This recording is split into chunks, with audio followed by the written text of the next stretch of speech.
Bab 1257. Kamu adalah kaisar. Gerimis yang terus-menerus menerpa tanah, seolah menyambut kehidupan baru. Setelah perang besar, ibu kota kerajaan Falling Snow tidak banyak penduduk, dan banyak kota yang ditempati ras iblis tampak kosong. Suara hujan yang menetes membuat kota ini menjadi lebih sunyi. Pasukan Fajar menyebar ke setiap sudut kota dan tak tertandingi. Dalam perjalanan menuju kemenangan, tidak ada pembunuhan, tidak ada perjalanan siang dan malam.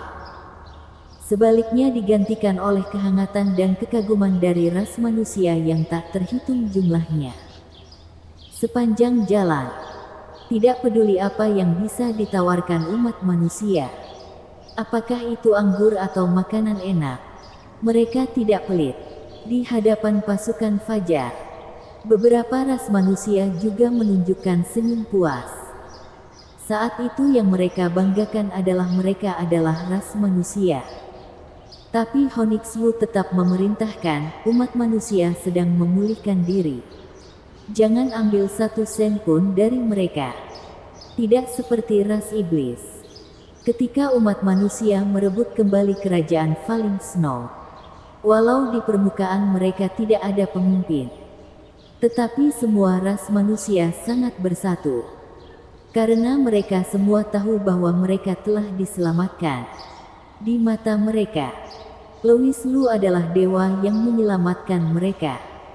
Kembali ke sekte Kaisar Louis. Pasukan Fajar mengantarkan sorakan dan nyanyian yang tak terhitung jumlahnya. Semua manusia di ras siluman menangis bahagia, karena Raja Tianxia menepati janji mereka. Dia melakukannya. Setelah mendengar berita kembalinya kemenangan Honixwu, Louis Lu telah menunggu di gerbang kota lebih awal. Dan pasukan Fajar yang rapi berdiri di depan Louis Lu. Honixwu berkata dengan lantang, "Tuan Ketua Sekte, aku sudah memenuhi harapan. Pasukan Fajar seharusnya 800 orang. Dan tetap masih ada 800 orang. Tidak ada korban jiwa. Namun meski begitu, Louis Lu juga melihat luka yang jelas pada para prajurit ini." Dia menepuk bahu Honixwu dengan penuh semangat, dan berkata dengan senyum puas, "Honix, aku benar-benar tidak salah menilaimu. Hanya dalam 15 hari, ibu kota kerajaan Falling Snow selesai. Semua pasukan dengan perintah." Louis Lu melambaikan tangannya dan berkata dengan keras, "Besok pagi, akan memberikan hadiah atas jasamu." Dari mata mereka, Louis Lu melihat kesetiaan dan harapan. Dan kekuatan keyakinan dalam tubuhnya juga berkembang pesat. Langkah Louis Lu ini tidak hanya mengejutkan seluruh dunia spiritual, tetapi juga memenangkan penyerahan area timur dunia spiritual. Sekte Kaisar Louis berkembang pesat, dan rencana Louis Lu berjalan lancar. Dan nama Honixwu terukir dalam di hati setiap orang. Yang membingungkan Louis Lu adalah setelah perang, 6 raja siluman tiba-tiba mundur pada saat yang sama tanpa mengungkapkan pendapat mereka sendiri. Keenam raja siluman, termasuk Naga King, juga diam. Kekuasaan sekte Kaisar Louis sepertinya tiba-tiba diisolasi oleh kekuasaan Raja Siluman. Malam hari, di kamar tidur, Louis Lu memuji Honixwu berulang kali, Wah, aku tidak menyangka bisa mendapatkan orang berbakat sepertimu. Ini adalah berkah. Mari kita minum." Honixwu berkata dengan rendah hati, "Demi melakukan sesuatu untuk ketua sekte, harus melakukan yang terbaik. Kamu masih sangat sopan." Louis Lu tersenyum tipis, dan tiba-tiba berkata, "Kamu memiliki basis kultivasi yang luar biasa. Dan kamu memiliki bakat yang tak tertandingi. Jika kamu melawan ras iblis, hal yang mudah bukan?" Sepertinya itu lelucon.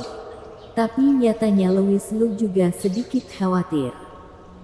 Dia mengubah topik pembicaraan dan berkata sambil tersenyum, yang tidak bisa aku pahami adalah kamu memiliki metode ini. Meskipun kamu tidak bisa kembali, kamu masih bisa hidup damai di ras siluman. Tiba-tiba menemukanku, menyerah padaku dan membuat sumpah darah dengan setia. Mungkinkah kamu benar-benar memiliki kebencian yang mendalam dengan Raja Iblis Langit? Honix Wu segera berlutut. Tuan Ketua Sekte, kamu benar. Di mataku, semua makhluk itu sama. Sangat mungkin untuk hidup di ras siluman dan menunggu petunjuk dunia atas. Karakter Honix Wu yang lugas dan cepat bicara tidak hanya membuat Louis Lu tertarik, tetapi juga membuat Louis Lu memperlakukan Honix Wu sedikit lebih baik. Tidak banyak orang yang dapat dipercaya di sekitarku. Dan Honix Wu sudah menjadi salah satu di hati Louis Lu. Lalu kenapa? Louis Lu bertanya dengan rasa ingin tahu. Ada dua alasan. Honix Wu berkata santai. Satu, karena tuntunan buku langit. Ketika aku bimbang, kitab buku langit membimbingku untuk tunduk pada kamu. Sebagian besar kepercayaan dan rasa hormatku kepadamu adalah karena buku langit. Honix Wu menjelaskan lugas tanpa ragu, aku berasal dari dunia atas. Pemahaman dan konsep buku langit lebih baik daripada orang-orang dunia spiritual ini. Dan aku tahu apa yang dilambangkan oleh buku langit. Apa? Louis Lu bertanya. Masa depan. Masa depan. Ini misinya.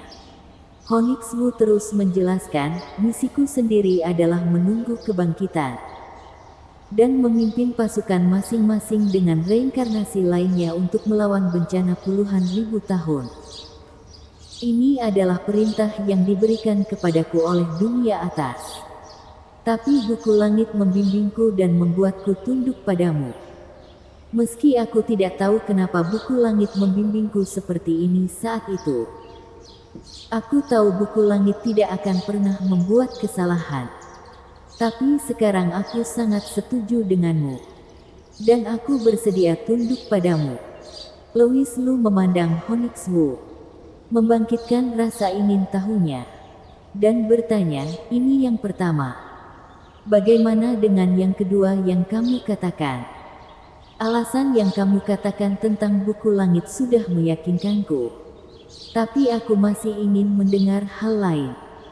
Honix Wu menarik napas dalam-dalam, memejamkan mata, dan mengatakan sesuatu yang bahkan mengejutkan Louis Lu. Karena kamu adalah reinkarnasi umat manusia. Aku adalah reinkarnasi umat manusia. Tuan Ketua Sekte, apakah kamu tahu berapa tahun telah berlalu sejak reinkarnasi umat manusia muncul? Tahukah kamu apa yang dilambangkan oleh penampakan reinkarnasi umat manusia? Louis Lu bertanya, apa? Bangkitnya umat manusia. Honix Wu melanjutkan dengan wajah tenang, umat manusia telah jatuh selama bertahun-tahun yang tak terhitung jumlahnya. Dan setiap kali reinkarnasi muncul, itu adalah pemimpin ras. Dan kamu jelas bukan dunia atas. Penampilanmu sudah mengejutkan kami. Louis Lu mungkin mengerti apa yang dimaksud dengan Honix Wu. Artinya hampir tidak mungkin jika umat manusia memiliki reinkarnasi.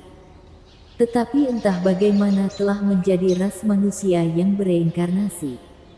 Jadi tujuanku adalah untuk memimpin umat manusia. Bahkan jika dia adalah reinkarnasi. Bagaimana dengan ingatannya? Sebagai reinkarnasi, mereka semua memiliki ingatannya sendiri. Mengapa tidak? Kamu reinkarnasi tetap menyimpan ingatanmu. Kenapa aku tidak? Louis Lu bertanya. Honix Wu menggelengkan kepalanya, aku juga tidak tahu. Louis Lu mengangguk dan terus bertanya, apa hubungannya dengan penyerahanmu padaku? Karena melalui buku langit, aku menebak kemungkinan yang terjadi. Kemungkinan apa? Kamu adalah kaisar. Bersambung.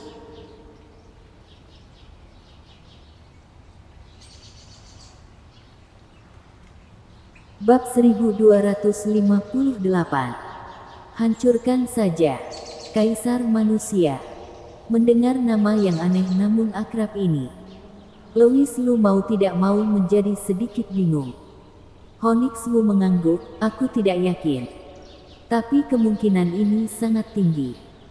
Karena menurut catatan dalam penggalan buku langit, pada masa paling awal, tidak ada perbedaan antara manusia, iblis, dan immortal. Yang disebut ras iblis dan ras immortal, semuanya dibentuk oleh kultivasi manusia. Honix Wu berkata dengan serius, hanya saja waktu telah berlalu begitu lama hingga semua orang telah melupakannya. Jika ada reinkarnasi umat manusia, itu melambangkan apa yang ingin kamu pimpin. Tidak hanya ras iblis, tetapi juga ras immortal. Louis Lu tiba-tiba memiliki banyak keraguan di hatinya, dan memandang Honix Wu dengan ekspresi yang rumit jika mengatakannya seperti ini. Ras iblis dan ras dewa akan tunduk padaku. Kenapa kamu? Karena mereka tidak mau mengakuinya. Banyak orang di dunia atas mengetahuinya. Mereka tidak mau mengakui bahwa mereka dulunya adalah ras manusia. Di mata mereka, ras manusia terlalu lemah dan ras manusia adalah ras rendahan. Honix Wu akhirnya menunjukkan sedikit emosi pada ekspresinya. Lebih penting lagi, aku adalah ras iblis yang berkultivasi dari dunia bawah ke dunia atas. Louis Lu menyembunyikan identitas dan kekuatan Honix Wu. Setelah masa pemulihan ini, Louis Lu juga berniat berangkat ke dunia bawah, meninggalkan Honix Wu di sekte Kaisar Louis. Karena keputusan inilah yang menimbulkan ketidakpuasan beberapa Raja Siluman. Saat ini di mata Raja Siluman, Louis Lu tidak memiliki pendukung sama sekali. Sekte hukum surgawi dan kelompoknya disembunyikan dari dunia. Dan sekte misterius bahkan menghadapi Raja Iblis secara langsung. Ras siluman memutuskan hubungan. Devi juga pergi ke dunia luar. Raja Iblis Suzaku dan Raja Siluman Ekor 9 menghilang. Yang juga membuat mereka merasakan krisis. Karena kekuatan sekte Kaisar Louis terus berkembang. Dan mereka sepertinya tidak berkontribusi sama sekali. Raja Siluman Tikus dan Raja Siluman Sapi yang semula takut dengan pasukan di belakang Louis Lu, sudah lama merasa tidak senang. Kini Louis Lu menyuruh ras iblis duduk di sekte Kaisar Louis. Ini benar-benar pelecehan bagi ras siluman. Seketika, Raja Siluman Naga King, Raja Siluman Sapi, Raja Siluman Tikus, Siluman Harimau Putih, Raja Siluman Xuanwu semua datang silih berganti dan berkumpul di sekte Kaisar Louis lagi. Di aula utama, Rory dan Honix Wu berdiri di samping Louis Lu. Menghadapi beberapa Raja Siluman, Louis Lu tidak takut. Sepanjang hari, semua orang terdiam, menunggu Louis Lu menjelaskan kepada mereka. Tetapi Louis Lu tidak membuat pernyataan sama sekali. Sampai malam, Raja Siluman Sapi akhirnya tidak tahan lagi. Dia menepuk meja dan berkata dengan marah, "Tuan Kaisar Siluman, apa maksudmu? Berapa banyak orang ras siluman yang dibunuh ras iblis? Kamu akan pergi ke dunia bawah dan kemana kamu pergi? Itu tidak ada hubungannya dengan kami. Tetapi membiarkan ras iblis menguasai kota Louis. Aku jadi orang pertama yang menolak." Raja Siluman Tikus juga menanggapi dengan cara yang aneh. Ya, Tuan Kaisar Siluman. Kota Suzaku ini tidak dijaga sekarang. Kamu harus mengurusnya. Bagaimanapun juga kita semua adalah keluarga. Sangat tidak pantas jika menyuruh ras iblis yang menjadi penggantimu. Bagaimana menurut kalian? Raja Siluman Tikus mencibir. Kaisar Siluman hampir memusnahkan semua ras iblis. Itu akan menimbulkan ketidakpuasan dari semua pihak. Di luar tampak luar biasa, tetapi sebenarnya itu sangat berbahaya. Jika orang-orang dari area barat dunia spiritual menyerang, kita juga tidak berdaya. Siluman harimau putih berdiri dan berkata, apa yang dikatakan tikus itu benar. Ras siluman kita tampak kuat, tetapi reinkarnasinya hilang. Area barat dunia spiritual ada dua reinkarnasi. Ada alam spiritual yang tak terhitung jumlahnya. Dan bahkan beberapa kekuatan besar alam roh surgawi. Jika kita benar-benar bertarung, ras siluman bukan lawan mereka.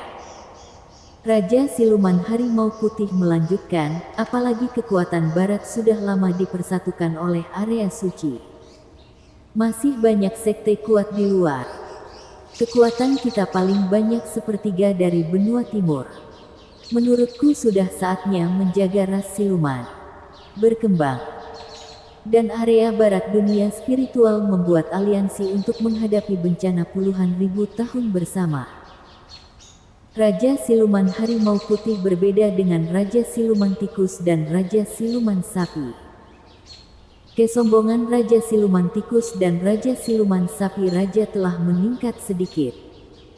Raja siluman sapi menatap Onyx Wu dengan jijik di wajahnya. Dan melanjutkan, ya sebagai kaisar siluman, kamu harus mementingkan ras siluman terlebih dahulu. Jika membiarkan ras iblis yang menjaga kota Louis sekarang, bukankah itu lelucon besar? Pada saat itu, jangan katakan aliansi. Mungkin Paus dapat langsung mengirim orang untuk membunuh mereka. Sedangkan Raja Siluman Xuanwu, dia hanya duduk diam dan terus mengangguk, menyatakan persetujuannya. Semua orang berbicara satu sama lain dan menatap Louis Lu dengan agresif. Raja Siluman Tikus tiba-tiba berkata, dalam hal ini, lebih baik menyerahkan posisi Kaisar Silumanmu saja. Lagi pula kamu bukan ras siluman. Bagaimanapun kamu mencoba meyakinkan kami. Siapa yang akan tahu jika kamu diam-diam membuat rencana? Sialan. Begitu suara itu selesai, Raja Siluman Naga King meletus dengan niat membunuh muncul di matanya. Menatap Raja Siluman Tikus dengan tegas. Kenapa? Kamu masih ingin bertarung? Kamu pikir aku takut sama kamu? Kata Raja Siluman Tikus dengan bangga. Raja Siluman Naga King melirik Raja Siluman dan berkata dengan marah, kalian, apakah kalian buta? Berapa banyak yang dilakukan saudara Louis Lu? Tanpa saudara Louis Lu, apakah ras siluman sekarang ini bisa berkembang dengan baik? Dan satu persatu bagaimana bisa menembus alam spiritual? Jika bukan karena Louis Lu, akan membutuhkan setidaknya beberapa ratus tahun bagimu sampah untuk menerobos ke alam spiritual. Naga King memarahi, mengapa? Mengapa penjahit Wu tidak boleh menjaga kota Louis? Meskipun penjahit Wu adalah ras iblis, tetapi dalam hal kesuksesan, siapa di antara kamu paling dipuji? Kata-kata Naga King tidak meyakinkan bisa mereka. Tetapi di bawah kekuatan Naga King, mereka tidak berani mengatakan lebih banyak. Siapa yang tidak tahu, jika Naga King benar-benar marah, dia akan mencoba membunuhmu. Pada saat ini Louis Lu berbicara, memandang para Raja Siluman, dan bertanya, pada akhirnya, kalian hanya khawatir dengan orang-orang dari area barat dunia spiritual yang akan datang. Sedangkan Onyx Wu yang akan menjaga kota Louis. Menurutku tidak ada yang salah. Jangan bilang kalian para Raja Siluman masih takut dengan ras iblis. Apa yang salah jika dia mewakiliku? Dia adalah ras iblis. Tapi dia juga saudaraku. Dia telah memberikan kontribusi untuk ras siluman kita. Hanya karena itu membuatmu panik. Konyol, kata Louis Lu. Kata-kata ini membuat Raja Siluman terdiam beberapa saat. Dan Raja Siluman Sapi bahkan kehilangan kesabaran. Mudah bagimu untuk mengatakannya. Bagaimana jika area barat dunia spiritual benar-benar datang menyerang? Louis Lu melirik Raja Siluman Sapi dengan jijik. Itu hanya area barat dunia spiritual. Apa yang harus ditakutkan? Hancurkan saja. Bersambung.